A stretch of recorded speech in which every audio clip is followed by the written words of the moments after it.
I am for the child named Amanda, who along with her 3 brothers were beaten and threatened by their father, who was so scared to tell anyone that she suffered in silence for years. Hi, my name is Gail Wahl, and I was honored to be the CASA advocate for these 4 children. More than 10 years before I was assigned their case, they were first put into the foster care system. Their father quickly did all the things he was required to do by the courts, and they returned to his home. For 8 more years, they continued to suffer. They spent years living in fear and secrecy, experiencing great physical and emotional pain, and learning not to trust anyone. Finally, one of the brothers, who was just 15 at the time, decided enough was enough. One night, when their dad was sidetracked beating their stepmother, he ran for help. These children's lives were completely altered from that point on. They were placed in their foster home together, but after just a short period of time, the youngest 2 were removed and placed in separate homes. Being separated was devastating for all of them. They were all they knew.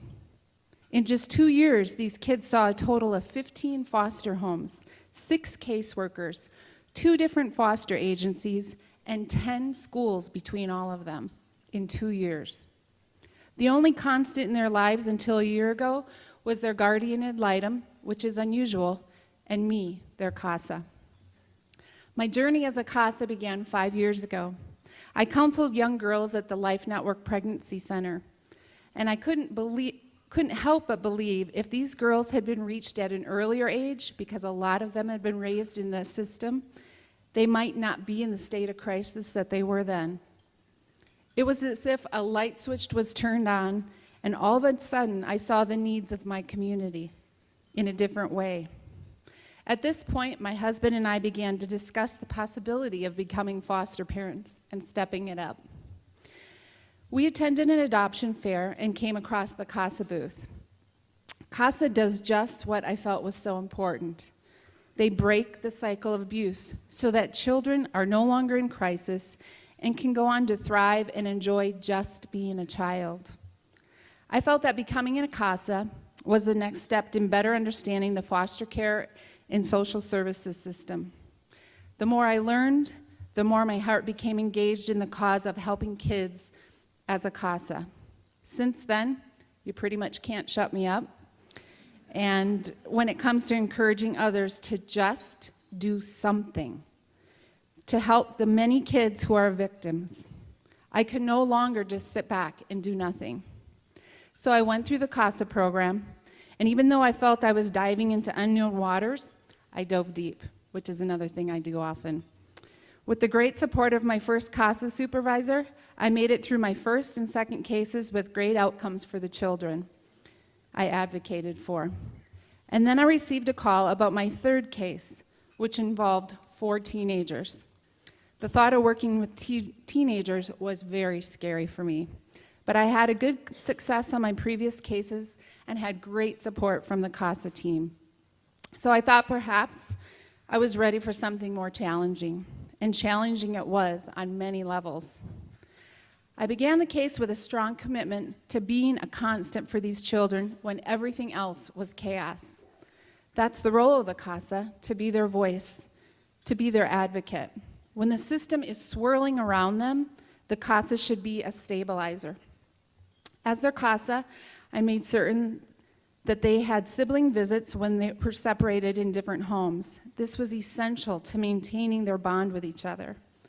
Identified community resources like CASA's Milton Children's Fund that provided them with important childhood experiences, such as getting a yearbook, attending proms, going to summer camps, all these things that helped them feel just a little more normal.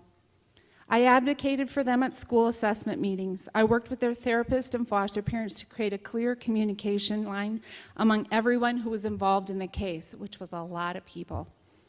And most importantly, I was their voice in court and fought for what was in their best interests. CASA stands up for children from all backgrounds. They're committed to inclusiveness and diversity. For our family, our personal journey, In our personal journey, our faith has been a guiding factor. One night, I was on the phone with Amanda, and I could hear her foster mother yelling at her in the background. It wasn't a good situation, and Amanda was all worked up. I could see that she was going to probably end up in another foster home or even a girls' home. My husband and I knew that it was time to really think about stepping it up again. We felt that I had been brought to this moment to be more than just Amanda's advocate. I spent the night tossing and turning and praying over whether my family needed to take the step of becoming foster parents. And the next morning, my husband and I prayed about it before he went to work. As I was driving to a friend's house, the song Beautiful by Mercy Me came on. The words just penetrated my heart, and I began to cry. Let me read you some of those words. Days will come when you don't have the strength, and all you hear is you're not worth anything. Wondering if you ever could be loved, and if they truly saw your heart, they'd see too much. You're beautiful. You're beautiful. You were made for so much more than this. I called my husband crying, and I said, you got to listen to this song. I really feel like it's what God wants us to give Amanda. You have to listen. I told him what it was, and he said, and this is very uncharacteristic of my husband, he said, I don't have to. I'm familiar with the song. Do what you have to do to get the things rolling to become her foster parents. I realized that part of my family's calling was to become Amanda's foster family now. It was time to really step it up. My husband and I were licensed in January, and Amanda moved in and became part of our family forever. Amanda is a beautiful young lady, and it has been an incredible journey and privilege to watch her become beautiful from the inside out. She truly was made for so much more than all the ugliness in her life.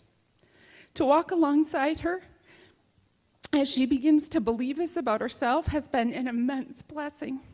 And seeing firsthand the power of CASA has to change a child's life forever is absolutely incredible. And now, I'd like to introduce you to the child I am for. Please welcome the beautiful young lady, Amanda.